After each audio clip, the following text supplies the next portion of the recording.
It's 19 before 4. It's the first hour of today here on eNCA on a Friday. If you have just joined us, my name is William, last name Lahong. Mineral Resources and Energy Minister Gwede Mantashe has held an impromptu briefing at day 2 of the Black Business Council. In fact, business leaders gathered in Kempton Park to discuss how to accelerate growth and job creation. eNCA business anchor Rofhiwa Madzena was there, and she joins me live right now. Rofhiwa, let's talk about what the Minister Mantashe had to say. So he had to speak about a number of issues that were raised by business leaders that were in attendance today. A big one is the just energy transition, the usage of coal, and that remaining a core part of the energy mix in the country.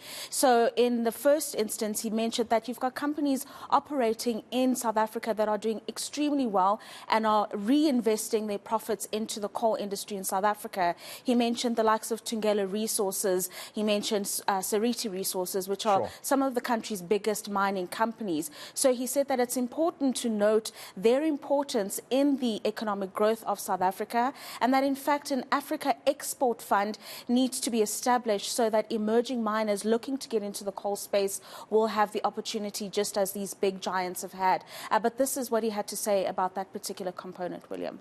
Okay. Those who are in coal business are doing well. I know Anglo offloaded a portion of them, that is on coal production, and established something called Thungela. And part of it went to Seriti. Both Seriti and Thungela are doing well, their shares have improved, and any savings there must be reinvested in the coal business.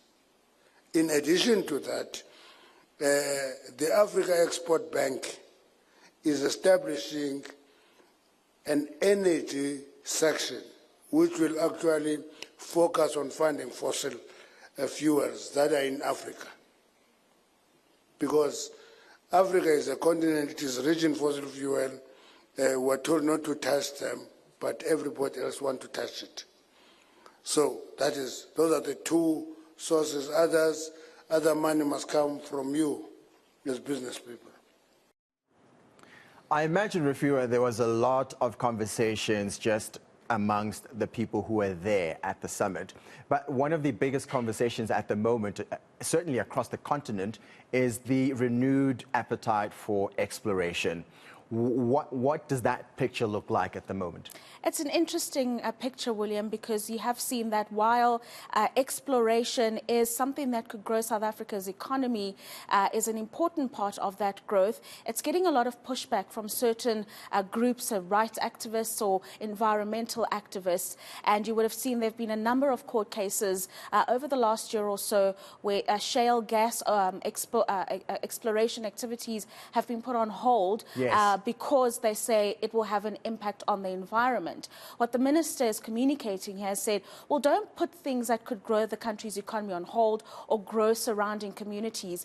Let's come together as the different stakeholders and see how best we can take advantage of whatever mineral resources are under South Africa's ground. Take, for example, what happened in Mozambique, where exploration was allowed to take place there, and the finding of a gas that is benefiting the economy, albeit at a slow pace, is happening for that country. And it's obviously the first of many opportunities if companies are able to come in and do exactly that. But this is how the minister explained his position. There was a court case against shale gas exploration. I don't know how many of you remember it. And the moratorium was imposed on the exploration of shale gas. We have actually tested shale gas. We've done all the requirements that were stated by the court. We've finished them now. We are now going to uplift that moratorium. Okay. When we uplift that moratorium, it means we'll open shale gas for exploration. I'm not saying that for the first time here. I'm saying that everywhere I go and I talk about it, because I always tell engineers that I'm to see engineers build monuments, but it is us social scientists who pump life into those monuments. It is us who talk. I talk about this. I expect BBC to talk more about it. It is not government that is silent. It is business people who are silent. So, please add your voice to the debate. When we're taken to court by NGOs, business must come to the front and say you're interfering with our business aspirations. I'm sensing a certain air of approachability from the minister. At least he seems to be in that mood, Rofhiwa.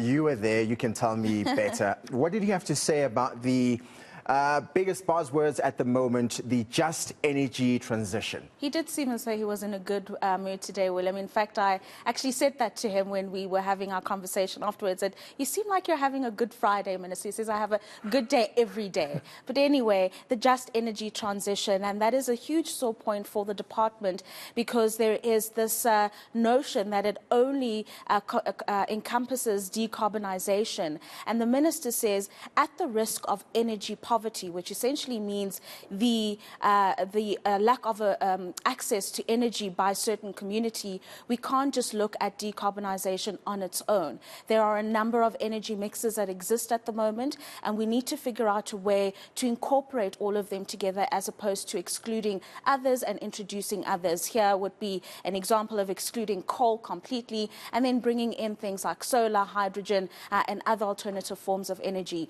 The minister is saying that's not the way to approach the just energy transition, because it will create an energy poverty and will leave some communities behind without being able to access affordable electricity sources. So that's what he spoke about, and it's going to be very important to watch out for, because we have seen the likes of Denmark, the Netherlands, Germany very recently coming on board to say we are going to be helping with hydrogen, solar, wind energy projects in South Africa. The minister saying, whoa, though, they cannot be done in a silo. They must include the traditional forms of energy, which are ultimately coal. But this were his sentiments around that. My concern is when we put a lot of emphasis on decarbonization at the expense of energy poverty. And if we're not paying attention to energy poverty, we just focus on decarbonization, we are going to have a different crisis into the future. As we deal with decarbonization, we must address energy poverty, allow our people to access electricity at an affordable price. You can't have people in the villages having access to electricity, but they use it for lighting. For space heating and cooking, they still use wood and paraffin. That must change.